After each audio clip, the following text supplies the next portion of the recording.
Cheguei. Fala, Milton. Fala, Dani. Tudo bem? Que engraçado. Tava aqui no fone e saiu, entrou no celular. É muito doido, né, cara?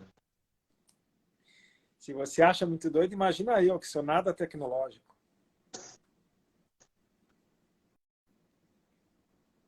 Tá conectado tudo, mas esse Instagram, ele é meio zoado, viu?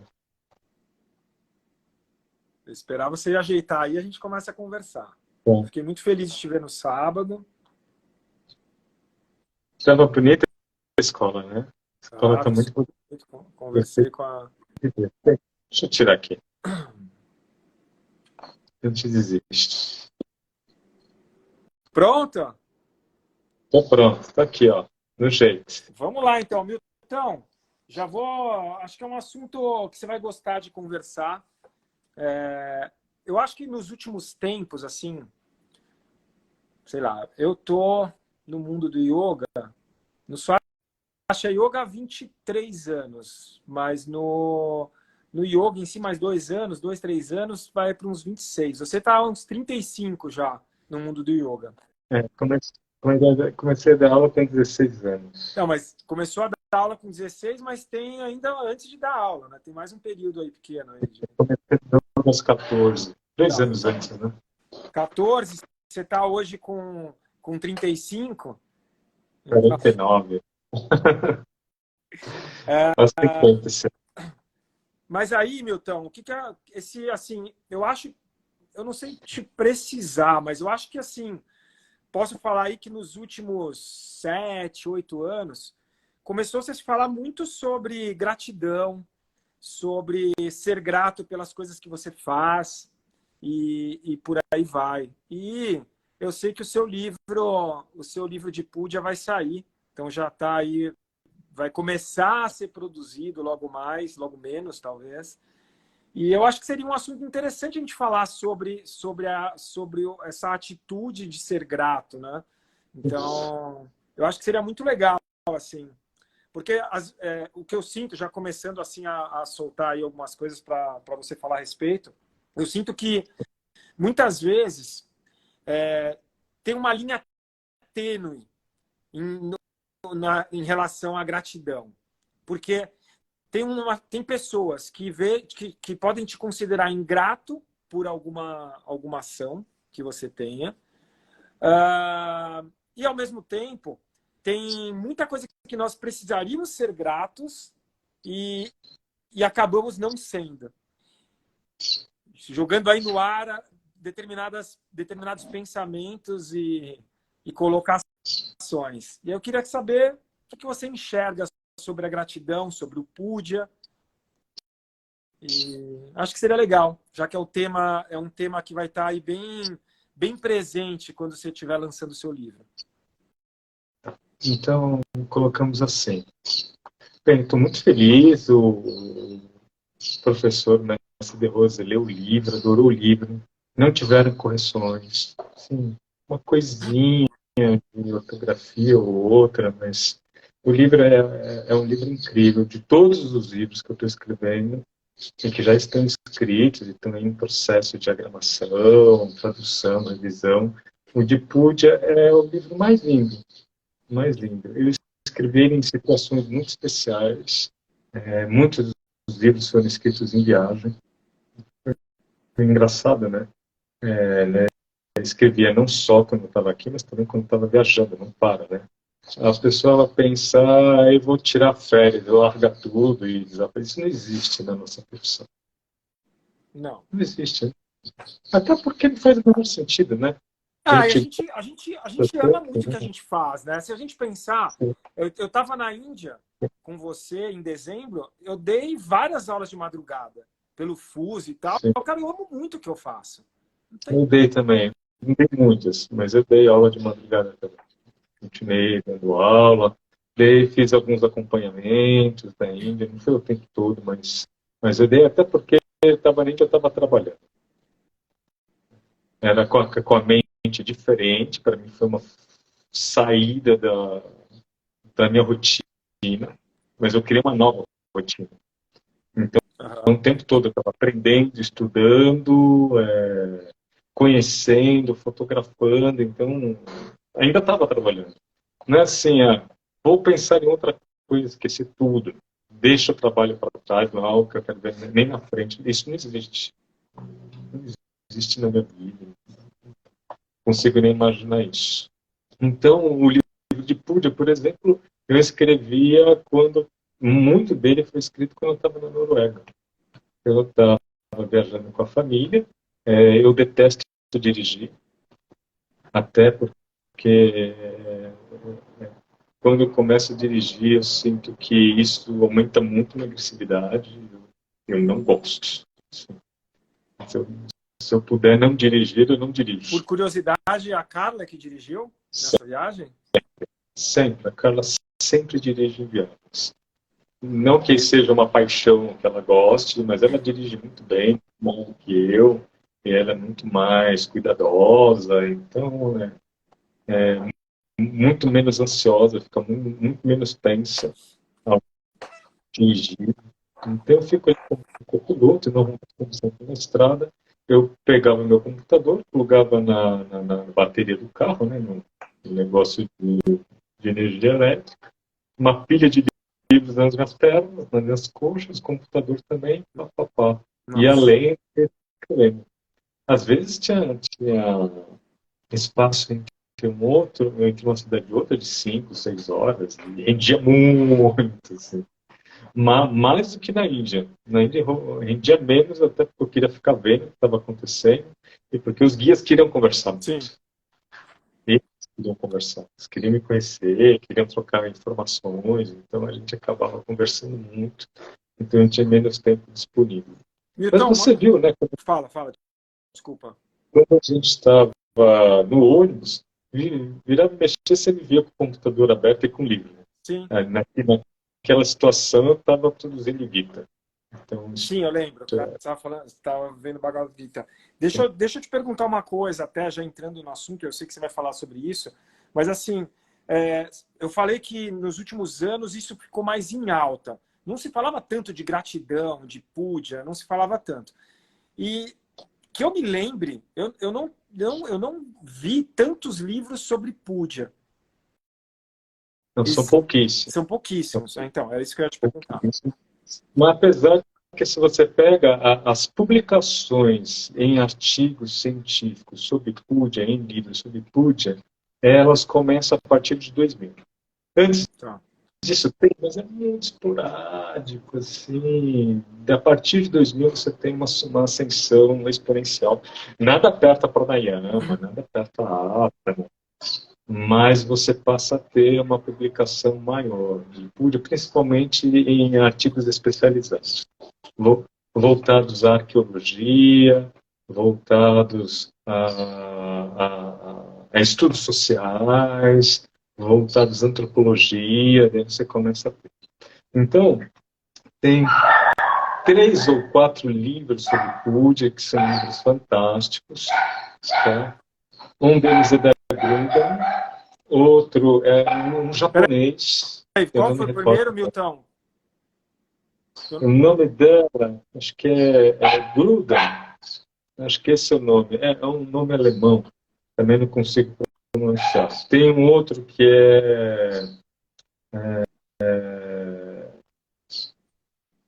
sei o que, da Cânfora, que também é um livro muito bom. Eu li ele inteiro. Mas cada livro desse são livros caros, são livros... cada livro desse vai pagar $300, R$ 300, algo em torno de 50 a $100. Então, são 4 livros que são livros muito bons de puja. Tem um deles que é uma análise do Navaratri, então do puja feito a Durga, que é incrível. O cara foi lá para Bengala, lá no Golfo de Bengala. A cidade não era Calcutá, era uma outra.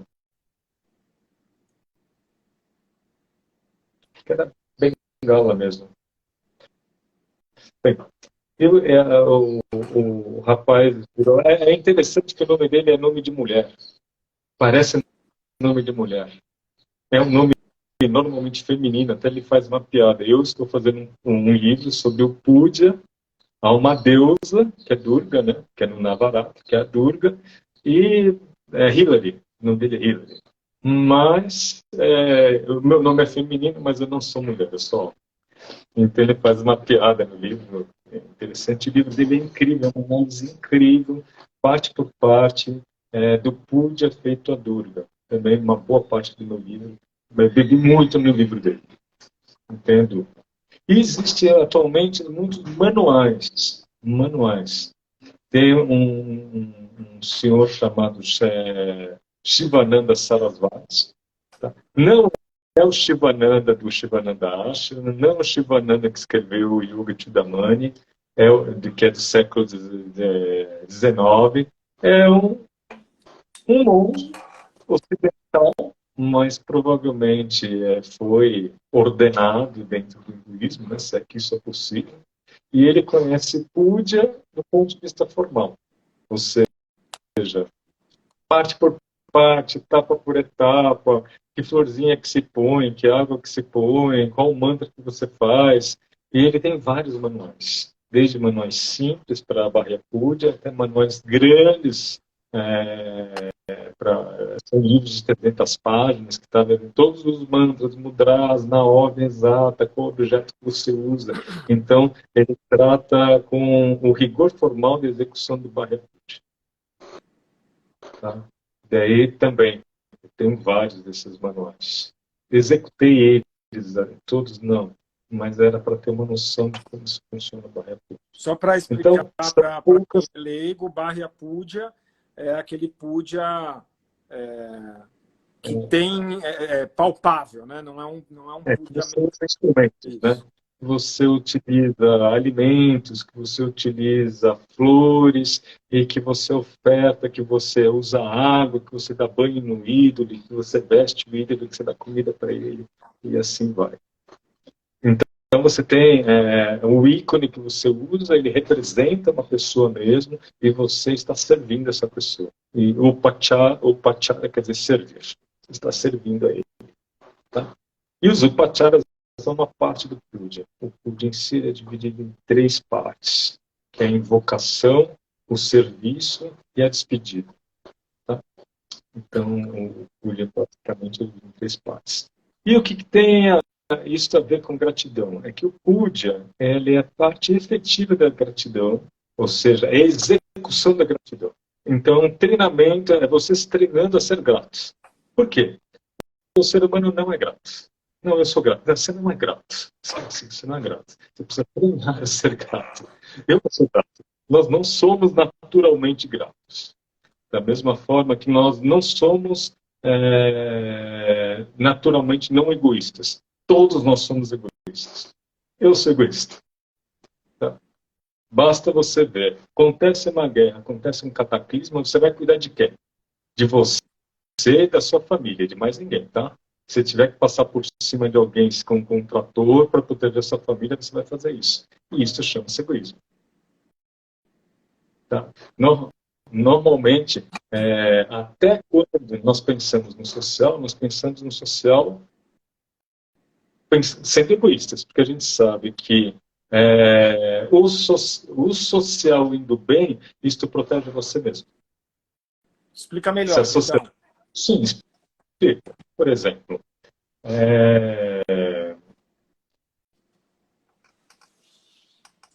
veja a sociedade brasileira. Nós temos cada grupo social exercendo o seu próprio egoísmo. Então nós temos uma grande parcela da população que está indo, né? Tem problemas de alimentares, tem problemas educacionais, que não tem acesso à informação, que não tem acesso à informação digital, que não tem uma série de problemas. E, inclusive, a maior parte deles são analfabetos, seja eles analfabetos funcionais, ou seja eles analfabetos políticos. Porque não entende a política, não entende o regime, então é uma grande massa de manobra, gigantesca. Né? Tá? E o grupo de elite acha que isso está muito ok, mas não está ok. Por quê? porque em um determinado momento a população se revolta, assalta, passa por cima, corrompe a sua própria moral, principalmente porque não tem mais uma ferramenta de controle social chamada religiosidade. Religiosidade, entre outras coisas, uma ferramenta de controle social. Tá? Por quê? Porque exerce um trabalho sobre a moral, reforçando uma moral. E mesmo em condições ruins, a pessoa não corrompe a sua própria moral. Tá? É até interessante que é uma junção de moralidade com ética. Né? As duas coisas caminham juntas e muitas vezes são sinônimos, mas eu gosto de enxergar a ética como estudo da moral e assim você montar a sua própria moral, os seus próprios valores. Então, quando você tem uma sociedade que você tem essa perda e o grupo social, o pacto social, ele não é coerente, ou seja, o Estado não garante. Não garante o quê? Não garante educação, não garante segurança, não garante emprego, não garante que as pessoas tenham a condição mínima, ele perde a força. Ou seja, o pacto social se quebra. Né? O pacto social se quebra ao caos. E é um pouco do que a gente vive hoje com relação à insegurança. Portanto, cuidar do social de uma forma egoísta é fazer com que o pacto social seja mantido e que as pessoas possam ter os seus direitos de cidadão. O que é um cidadão? Um cidadão é aquele ser que tem os seus direitos garantidos. Quais são os direitos? Os direitos individuais, os seus direitos sociais e os seus direitos políticos. Tá certo?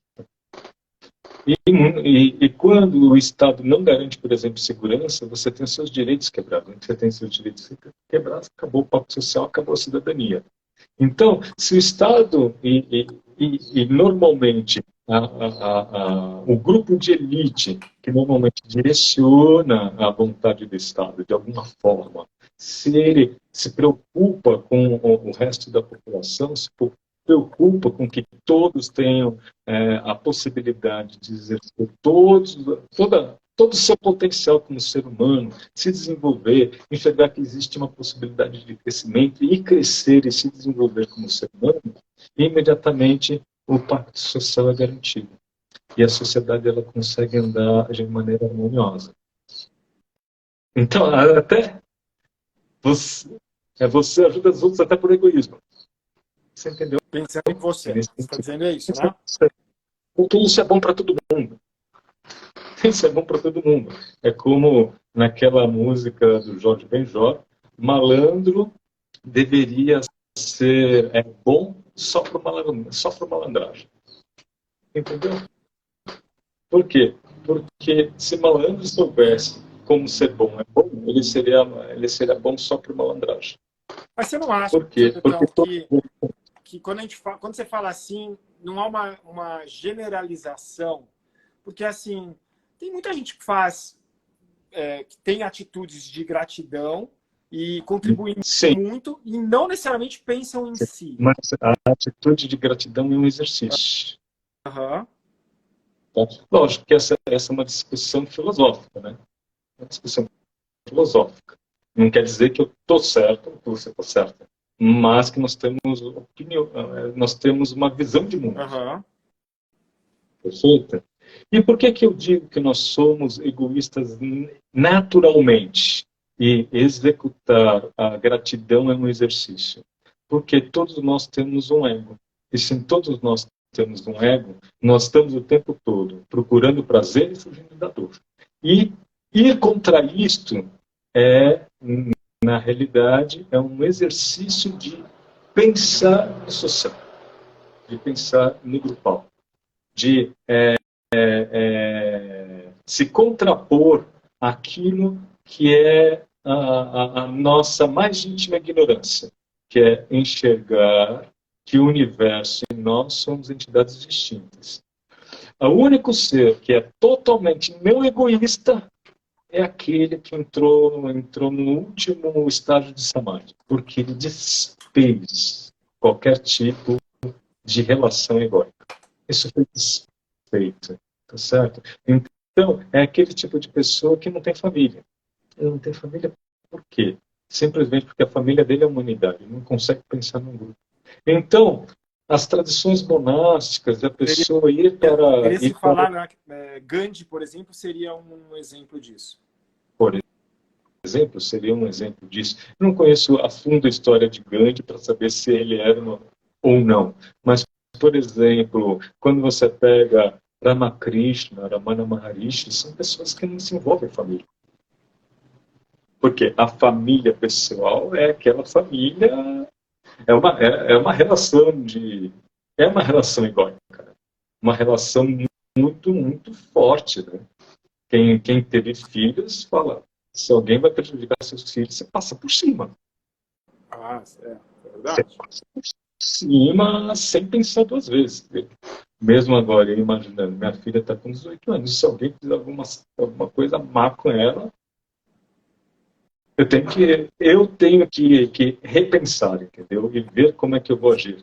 Mas o impulso animal, o impulso, né, inicial, é de pegar essa pessoa e botar ela 7 palmos abaixo da terra. Você entende? Sim. Você entende? Então, se alguém prejudicasse a minha filha ou abusasse dela, então, isso é uma coisa impensável na minha cabeça. Então, pensar nisso faz com que eu tenha que repensar a minha atitude espontânea e natural. Tá? Isso tem a ver com gratidão. A gratidão é ir além desta relação de medo e desejo, que é a relação do ego. É a relação do ego. E isso é um exercício que na Índia é estimulado entre todos os grupos sociais e estimulado principalmente entre as castas que estão acima. Tá? Que seria o caso do Sandia Upasana, ou seja, seria ao acordar, a primeira coisa que você faz antes de nascer do sol, o sol está nascendo, você está nascendo. Tá? Mas você pode fazer isso de maneira automática, entendeu? Só como ritual. E não prestar atenção na mensagem profunda que está aqui, que é realmente a mensagem de que uma noite passou, você está vivo. E você tem. E essa relação de agradecer, ela é importante. Essa Tá? relação de agradecimento, a gente viu, citando agora um pouco da Índia, eu pelo menos eu senti isso lá em Khajuraho. Eu acho que você foi cedo para os templos, Uhum. e acredito que você tenha visto ali ao redor, tenha visto algo nesse sentido. E eu, quando fui correr de manhã, tipo 6 da manhã, eu fui correr ali ao redor e via tanto as mulheres acordando cedinho para casa para fazer todo um processo, um ritual ali no início, que eu senti Sim, de muito esse preparação. contato. Sim. Então, por exemplo, no sul da Índia, menos no norte, mas no sul, por exemplo, a esposa ela levanta antes, ela prepara tudo e na porta da casa ela faz um desenho, Isso. onde ela põe pontos Em em cima Khajuraho eu desses tinha pontos. também. Depois ele desenha. Isso é chamado de kola. Na finalidade é de proteção da porta de entrada da casa. Uhum. É um ritual. Quando que isso nasceu? Isso é antiquíssimo. Difícil de você dizer quando inicia esse processo auspicioso e de proteção. E muitas vezes é muito interessante, porque apesar da mulher ela ter um papel, não digo secundário, mas ela tem um papel mais de missão do lar, e muitas vezes a sua estrutura fisiológica está associado a coisas não auspiciosas, como, por exemplo, a menstruação, a viúva, mas, ao mesmo tempo, a mulher ela é um agente de auspiciosidade. É, é, é muito paradoxal, né? É muito paradoxal, porque ela é o bem e o mal ao mesmo tempo, né? Ela é o auspicioso e inauspicioso ao mesmo tempo. É uma situação muito paradoxal. Que eu acho que é um padrão, não sei se é um padrão hindu, mas é que aparece muito essa dualidade mesmo de duas coisas antagônicas ou duas coisas que não se encaixariam a princípio. A princípio, sim. Mas se encaixam no dia a dia. Isso tem um pouco a ver, se a gente fosse resgatar, tem um pouco a ver com a Prakriti, né? A Prakriti é o prazer e a dor, tudo junto, uma coisa só. É o prazer, o mais imenso prazer e a mais imensa dor. Tudo numa coisa só. E esse é o grande mistério da natureza. Né? O grande mistério da natureza. E a mulher, ela passa a encarnar esse grande mistério em si. Então, a gratidão é algo que você vai exercitando, até que em um determinado momento isso passa a fazer parte de você. E conforme você vai aprofundando no sadhana, e o puja é uma ferramenta importantíssima dentro do sadhana e de treino dessa gratidão, até que em um determinado momento a gratidão em você casa numa coisa só. É nesse momento que você entra no estado expandido de consciência no samadhi e que você vai aprofundando esse estado com o tempo. Então, ir além, a mais pura e verdadeira gratidão é aquela na qual o nosso ego desaparece para que a nossa consciência individual se confunda com a consciência universal. Ou seja, a gente já está entrando na roda de Sansara. Transcendendo ela. Né? Sim. Transcendendo ela.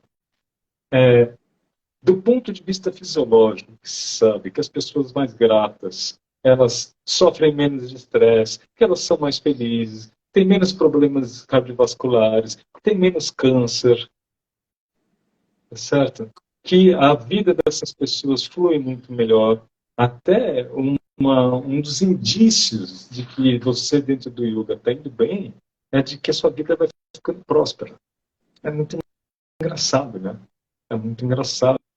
É um dos indícios de que e prosperidade não quer dizer um monte de dinheiro. Prosperidade quer dizer que as coisas que você valoriza, elas passam a fluir bem, tá? Então a sua relação com a família começa a acertar, a entrada de financeira é o suficiente para que você possa realizar as coisas importantes da sua vida.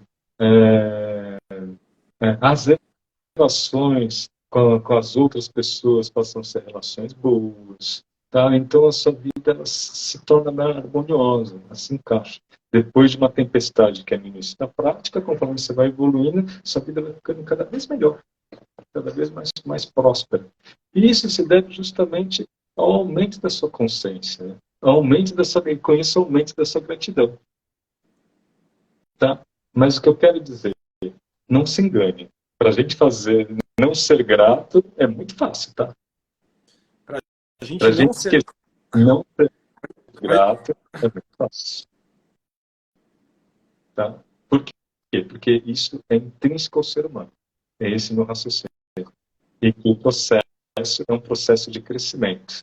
Você treina a gratidão, você treina yoga, você vai ganhando mais lucidez e a gratidão passa a fazer parte de você. Até que um dia nós seremos plenamente gratos.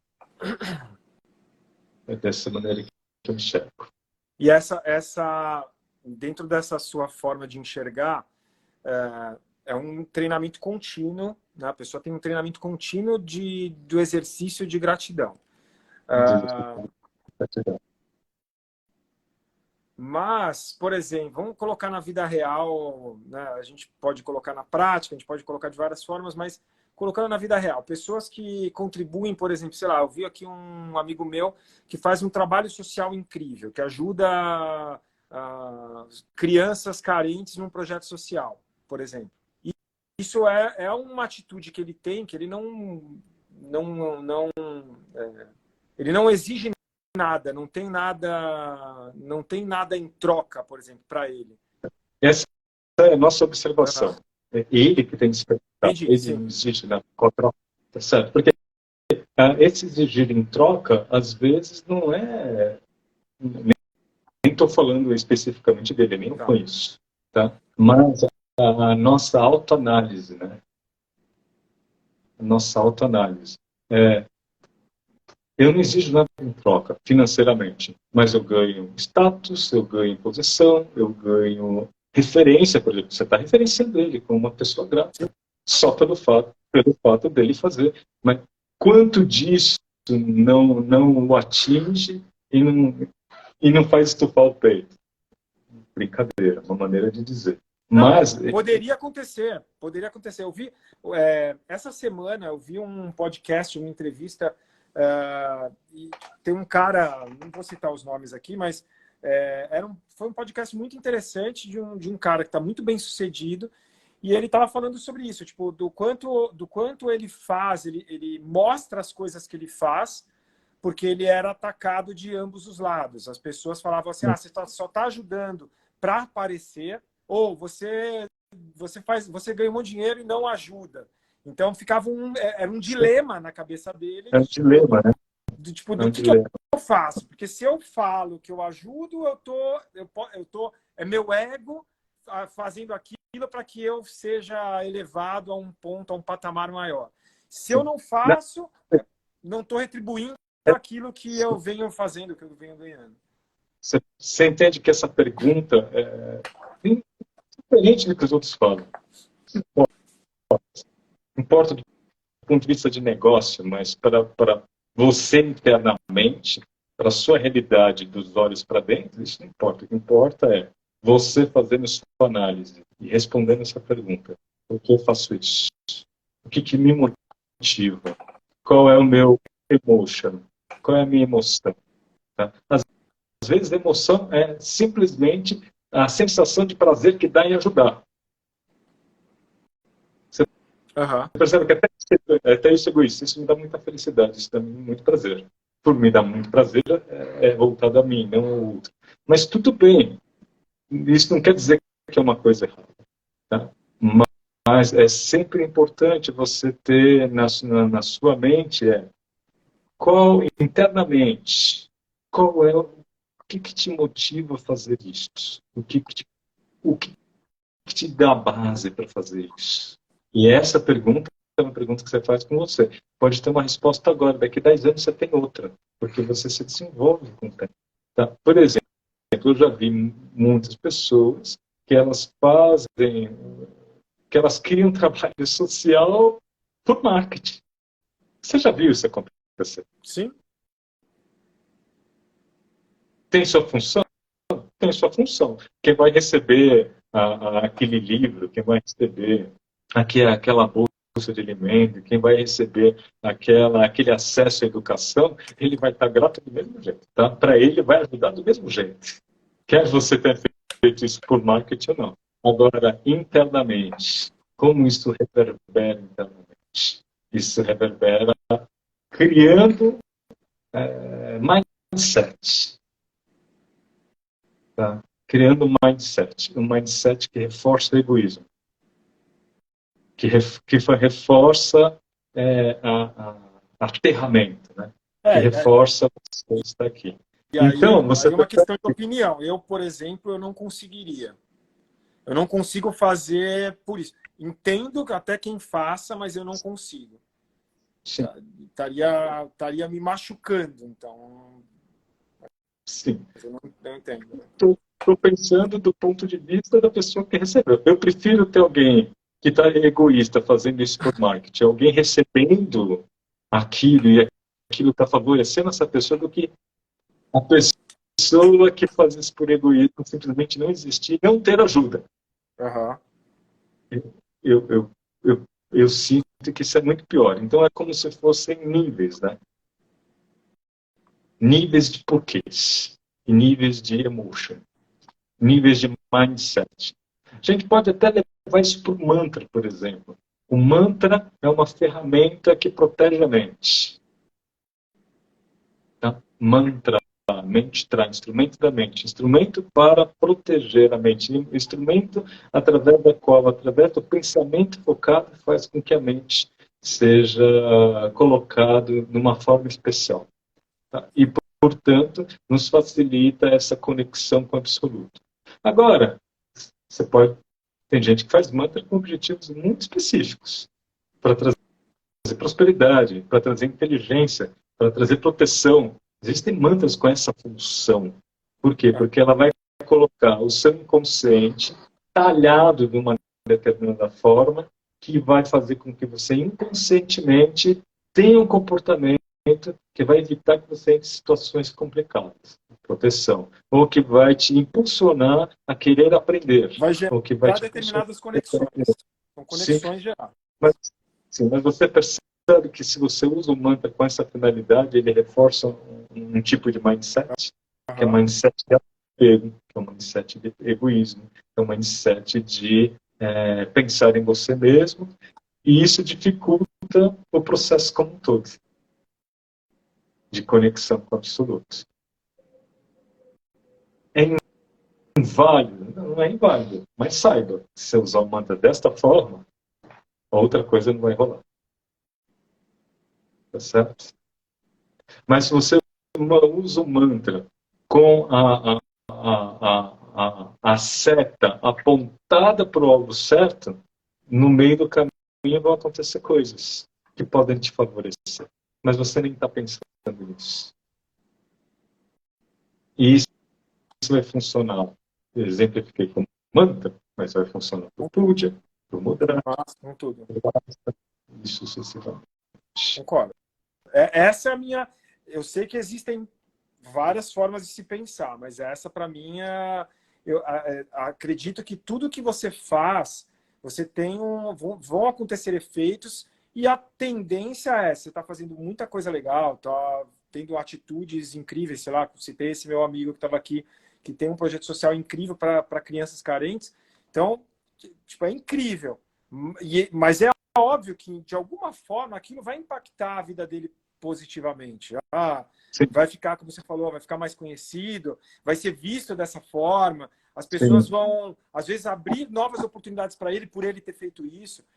Acho incrível, mas a seta não está para isso. Não está para isso. Consequência, isso para mim é o mundo ideal. Eu sei que tem várias outras formas, como você falou, a pessoa até pode estar com a seta para o que ela vai ganhar em troca, mas ela está ajudando alguém, é melhor do que não ajudar ninguém. Concordo. Mas, na minha visão, eu acho que o mundo ideal, pelo menos para mim, obviamente, mas o mundo ideal é eu fazer algo sem ter como produto final o que vai gerar de efeito para mim quando eu estou contribuindo com alguém, ou com alguma coisa, ou com alguma causa, ou seja lá o que for. Entre o mundo ideal e o mundo real, não ideal, tem muitos. Sim, tem muitas nuances. Mundos reais. Uhum. Entendeu? Tem muitos mundos reais. Alguns tornam a vida mais difícil, outros tornam a vida mais fácil para você e para os outros. Tá? E é interessante, né? Quando você fala de puja, e quando você faz o puja, por exemplo, numa aula, manasika puja mental, tá? Justamente isso que você está treinando. E que isso não deve ficar na sala de aula. Isso deve ser expandido para outros lugares, para outras partes da sua vida.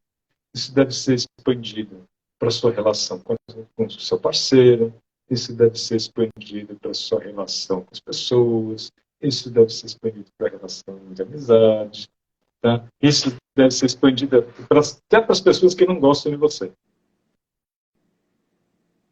Sim. Em algum determinado momento, você vai conseguir expandir isso para as pessoas que não gostam de você.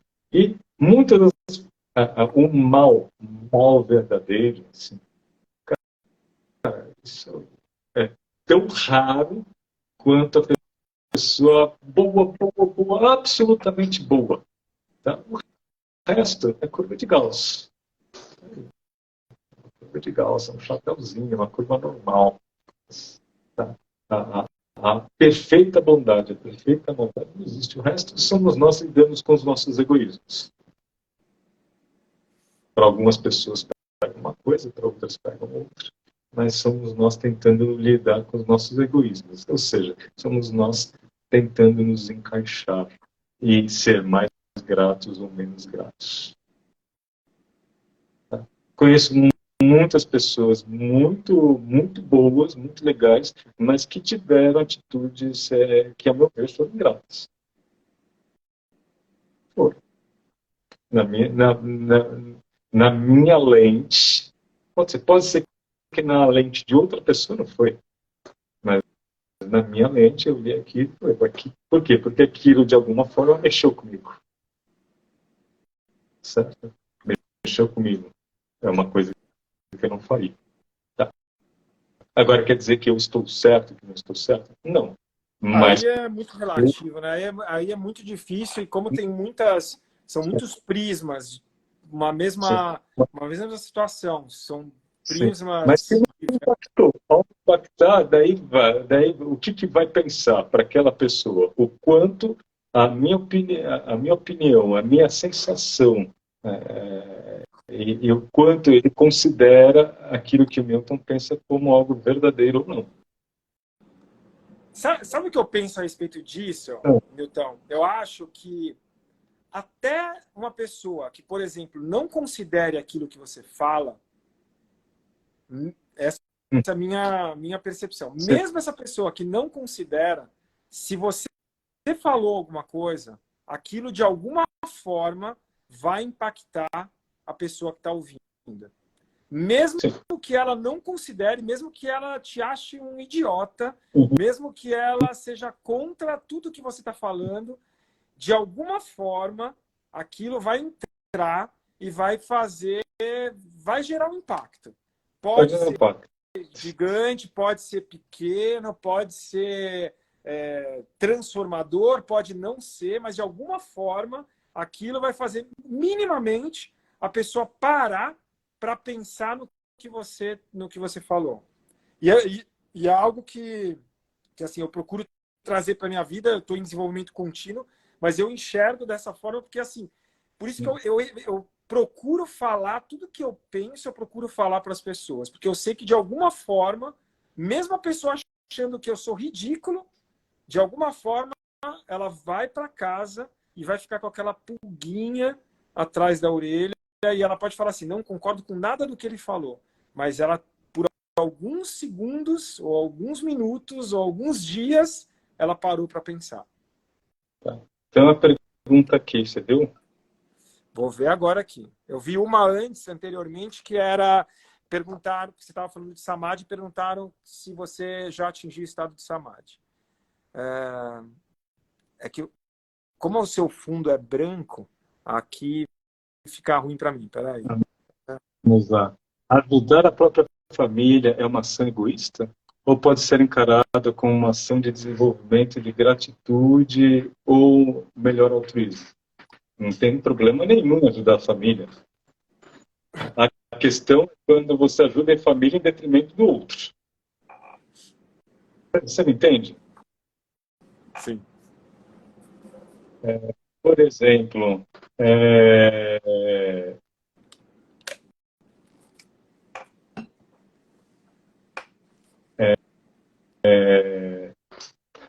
um exemplo ruim, porque não tem outro. É o que acontece, por exemplo, com o nepotismo, né?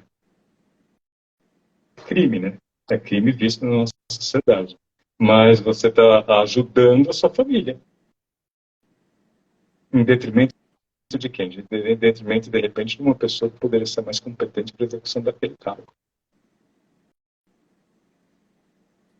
Entendeu? É, Agora, você tem um familiar que está passando dificuldade, você vai lá e ajuda seu familiar. Meus pais, eu sempre ajudo eles financeiramente. Sempre que tem algum problema, eu vou lá, cubro conta bancária e tal, procuro ajudar. Não tem problema algum. Ajudar minha irmã, por exemplo.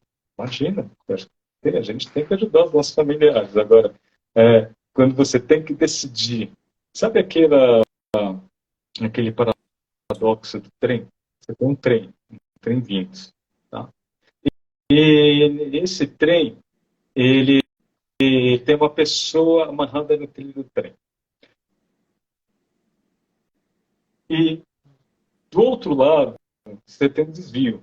E nesse desvio, você tem mais 5 pessoas que estão paradas no mesmo trilho do trem.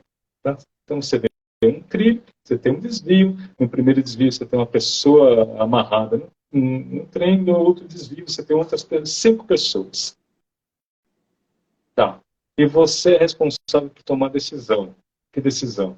De para onde você vai enviar o resto desse trem. Se as pessoas não têm como sair. Um trilho tem 5, no outro trilho tem 1. Para onde você vai jogar esse trem? Você vai salvar 5 em detrimento de 1? Ou você vai salvar 1 e matar outras 5? Aí vão ter vários prismas, porque se você conhecer aquela pessoa que está sozinha, a tendência a pessoa vai para os 5. É o teu filho que está lá na área, matar os 5, né? Então, existe um outro, para esse mesmo teste, existe uma outra coisa. Para mudar o trilho, e você tem que empurrar uma pessoa de cima da ponte para cair em cima da alavanca para mudar o trilho. Muda totalmente. Você tem que executar aquela ação, muda totalmente.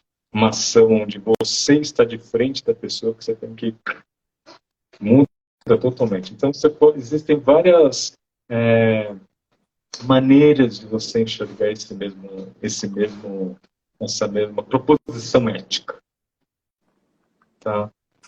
É esta questão.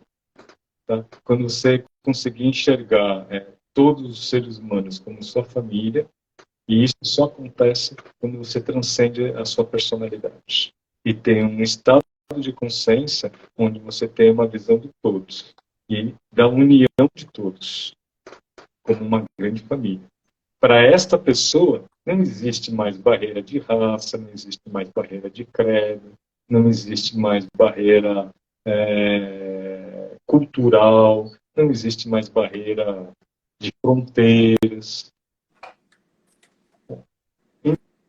Então, da mesma forma que, no caso do Brasil, você tem os estados divididos em federações e cada federação autônoma, mas está unida numa... Por quê? Porque é vantajoso, né? Está unido. Mesma coisa acontece com os Estados Unidos, que eram 13 colônias. Essas 13 colônias se uniram porque elas perceberam que unidos elas eram fortes. Elas eram fortes. E isso tinha que se expandir. Para quê? Para todo o planeta. Isso que começou lá na Europa, devia se expandir para todas as nações. E a gente parar de pensar no seu quintal e começar a pensar globalmente. Começar a pensar globalmente. E você acha que aí nos seus estudos e tal, fora a percepção a sua individual, mas você acha que esse treinamento, porque você já citou aqui que o Puja ele gera efeitos que são incríveis a partir do momento que a pessoa cria esse hábito. Você acha que é fácil gerar esse hábito?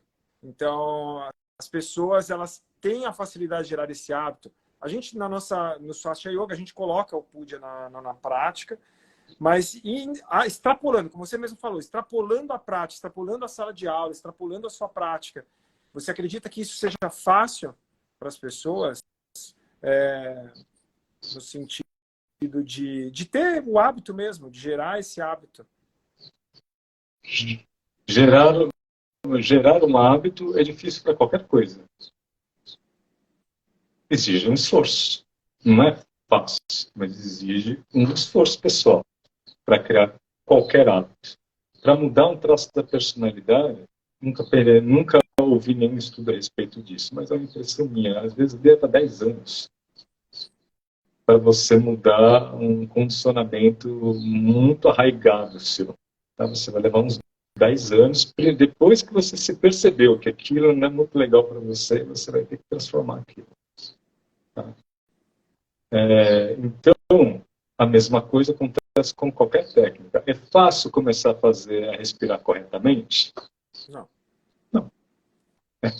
Fácil ser grato em todas as situações. Digamos, você está descendo a escada, está chovendo, você escorrega e rola a escada abaixo aqui da minha porta de entrada. São uns 6 degraus, você rola a escada abaixo até lá embaixo. Você consegue chegar lá embaixo, você... Ai, sou muito grato por não ter quebrado nada. Rolei a escada inteira e está tudo bem. Não, a primeira coisa que você fala é, tá certo. Ou seja, a primeira coisa que você faz é imprecatória, né? De qualquer tipo. Tá? Depois você procura, opa, ainda bem que eu estou inteiro, né? Quebrei uma perna, a bacia está no lugar, os ombros também, e daí você fala, ufa, poderia ter sido pior, mas não é que foi bom, poderia ter sido pior. É um mindset. Então esse mindset, você vai se aperceber do que está vindo na sua cabeça, e daí você vai começar a recriá-lo, né? Repensá-lo e reestruturá-lo. Repensar e reestruturá-lo. Estou falando aqui, ó, seria uma questão de amadurecimento. Quanto mais infantis, mais egocêntricos somos. É isso? Então, acho que está dizendo que no sentido de amadurecer. A partir do momento que a gente amadurece, o processo fica mais fácil. Quando a gente é mais infantil, nesse sentido. Também existe o contrário, né?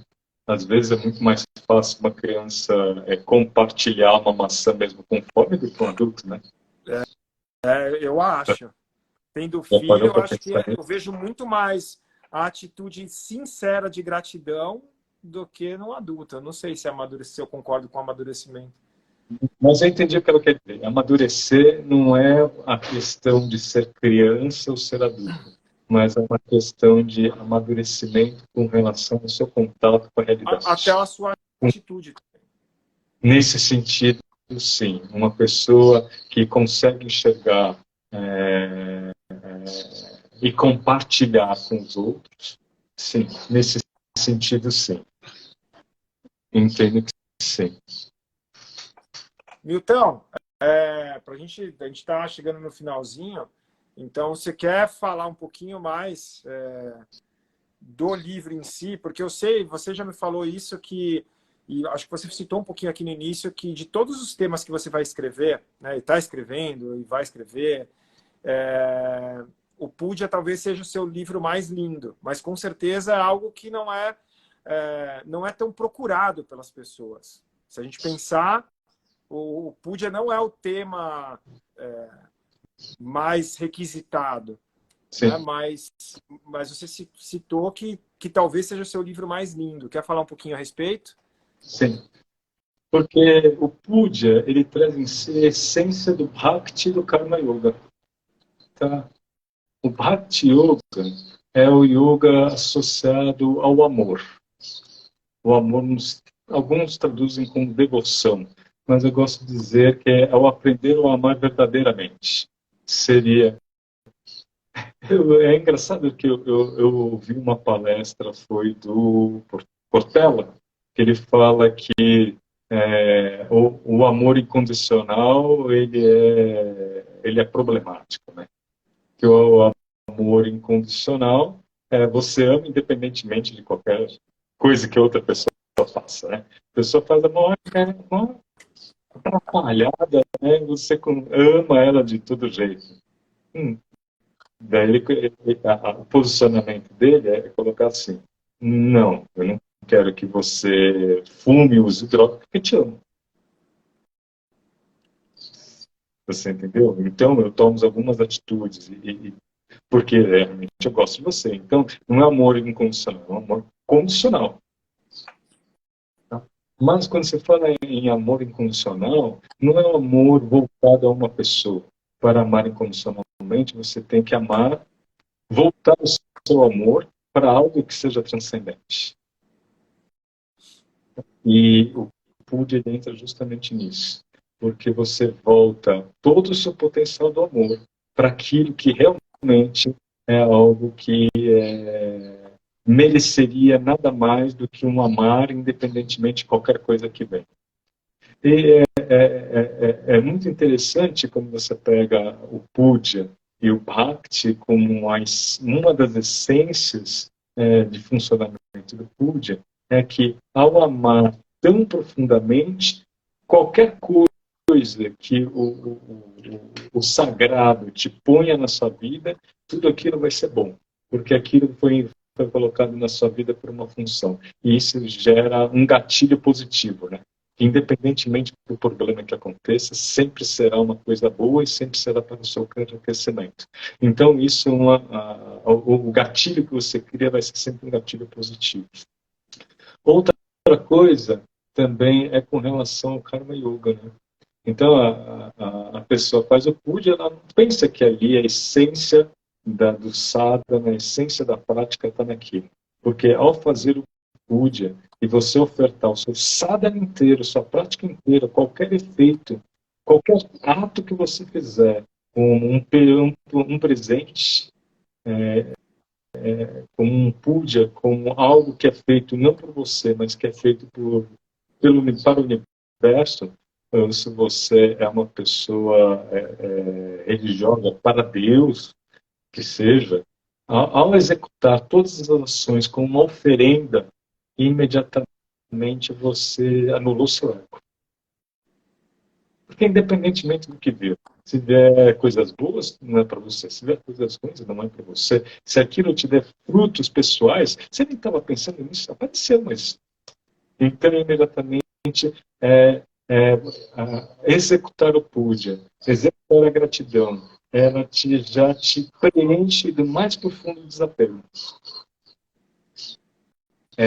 Então, você cuida e você zela, porque você zela da sua família, você zela das pessoas que você ama, porque aquilo que foi ofertado e aquelas pessoas, elas convivem, compartilham a vida com você. Mas elas já não te pertencem. Já não são mais suas. Tá? Elas são do absoluto. Elas não são seus. E então você quebra a sua relação de posse sobre seus filhos, sobre sua família, sobre seus amigos. E essa quebra dessa relação de posse e essa quebra dessa expectativa faz com que você possa usufruir da vida e da presença das pessoas de uma forma mais leve, de uma forma mais feliz. Tá? Porque quando você vai, por exemplo, no cinema com alguém, e você vai no cinema com a expectativa de que o filme seja incrível, e você chega lá, o filme não é incrível, imediatamente aquilo vai te dar uma sensação ruim. Mas se você vai no cinema, não pelo cinema, mas pelo poder usufruir da presença da pessoa que está com você, não importa o filme, não faz a diferença, você vai poder assistir o filme, mas isso não é o foco é estar com a pessoa. Então, imediatamente, eu executar o pude, ofertar o seu sábado, ofertar às suas famílias, ofertar a sua vida, imediatamente isso já tira esse peso e você pode simplesmente usufruir da presença, usufruir dos momentos. E isso é interessante, que é o viver no presente. Então, e aí a gente entra de novo, eu vi a Jaqueline, a Jaque aqui comentando várias coisas legais, e eu acho que entra de novo naquele assunto do, tipo, olha, não sei se é o mundo ideal, né? Eu falei o mundo ideal para mim, mas talvez para o outro não seja. Mas eu acho que a gente ser mais sincero com as coisas que a gente faz, ser mais sincero com as coisas que a gente pensa, ser mais sincero da forma como a gente age, isso vai gerando mais amor, isso vai gerando maior atitude de gratidão. Então, ser mais sincero, mostrar mais quem você é, o que você pensa, o que você gosta. Eu acho que isso é imprescindível para que o mundo seja um mundo com menos falsidade, um mundo seja um mundo com mais amor de verdade, com mais gratidão de verdade. Pelo menos a minha percepção. Sim, eu penso dessa forma também. Tá?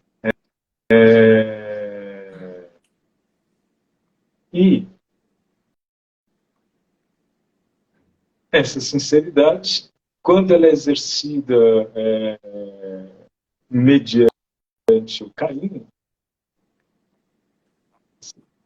certo? Você, por exemplo, para quem que eu vou dar um feedback? Para quem que eu vou falar alguma coisa? Eu vou falar alguma coisa se eu me importo com aquela pessoa. E se eu me importo com aquela pessoa, eu vou falar alguma coisa que eu acho que me incomodou, alguma coisa que seja que aquela pessoa precise mudar no mindset. Eu vou falar do jeito certo, na hora certa, da forma certa, no lugar certo, para aquela pessoa certa. Então, a pessoa, o lugar, o porquê, o tempo e a forma. Concordo. Se eu não me importo com aquela pessoa, se aquela pessoa não quer ouvir, ou não está pronta para ouvir,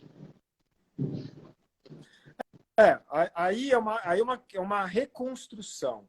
Porque, na verdade, assim, eu me especializei em feedback. E aí, assim, o grande ponto é, você pode até ter a vontade de falar, e você tem a vontade de falar, você tá totalmente aberto, você se importa com aquela pessoa, mas o outro lado não está receptivo. Então, não funciona muito. não funciona. Então, mas mesmo assim, até a Jaqueline colocou aqui, sinceridade com amorosidade, com respeito e tal.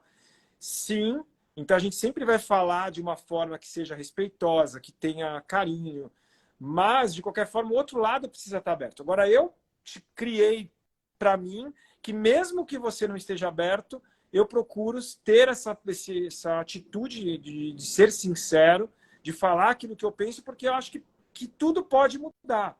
Então aquela pessoa que não está tão receptiva, em algum momento pode ficar receptiva. Eu acho que é uma forma de nós construirmos uma relação melhor no mundo. Então, eu realmente acredito nisso.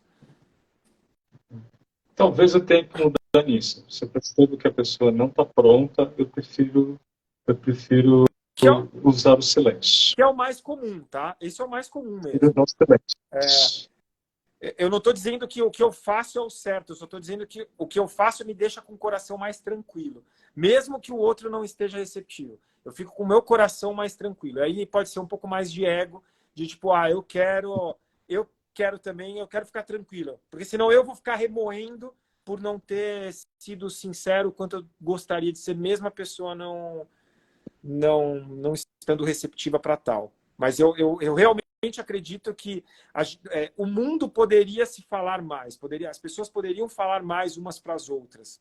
Menos, porque se todo mundo ficar quieto, achando que o outro não tá receptivo, acaba o mundo não se conversando, o mundo não falando, né?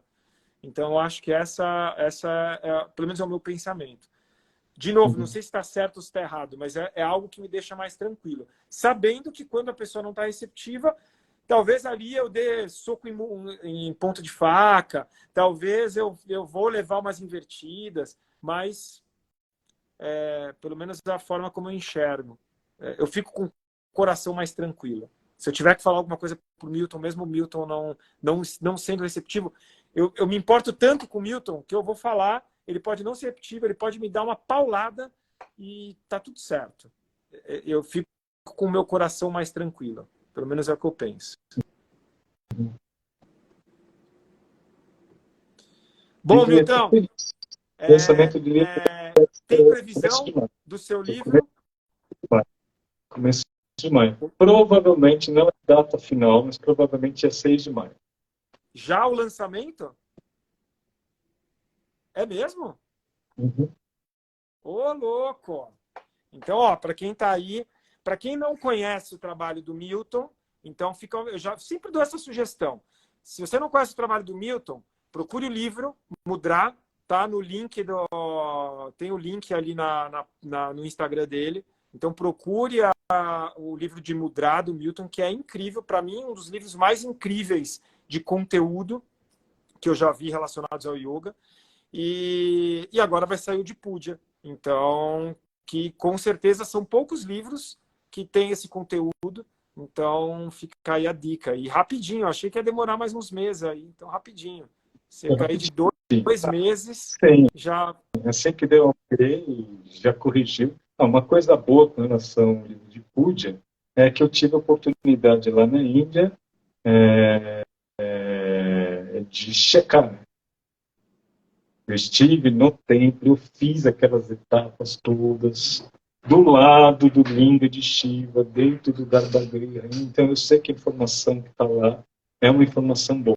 É a única forma de se fazer o puja? Não é. Mas o que está lá existe. Não é invencionista. E foi só para a gente encerrar, foi muito legal.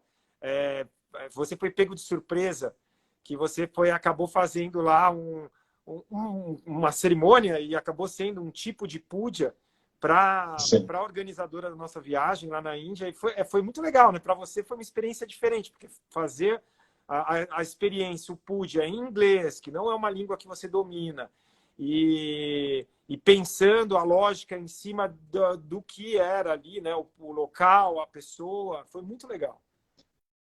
Sim, foi uma segunda ou terceira experiência de puja. Por quê? Porque eu não estou acostumado a fazer Bhaya Puja. Eu não tenho ídolo na minha casa, eu não faço seguindo os mantras, tudo certinho. Até porque aquilo poderia se delongar muito tempo. E era para ser algo singelo. Então, eu fiz de coração. Eu ofertei o mantra era típico, o Kirtan e o Stotra fazem parte do Puja e do Dasha na divindade. Poderia ter ofertado flores, mas eu não tinha flores ali. Daí teve a opção de fazer o Dipa, né? Utilizar a lâmpada. Também é uma das partes, como você for ver o livro, está lá escrito uma das partes, a utilização de dar a volta com a luz em frente ao ídolo, tocando sino ou Seria considerado um tipo de arte? não.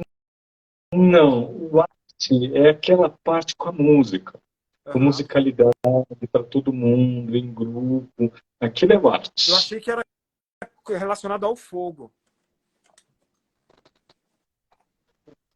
Aquilo é o arte. Mas a utilização do Dipa, ela pode ser feita dentro do arte ou não. Entendi. Por exemplo, quando a gente estava no Rio, no final do arte, você tem a chama, e você faz sim. a utilização do Dipa. Dipa quer dizer luz, né? Mas lá nós fizemos o Puja, fizemos o Dipa, mas não era uma arte. Entendi. Entendeu? Entendi. Não era uma arte propriamente dita.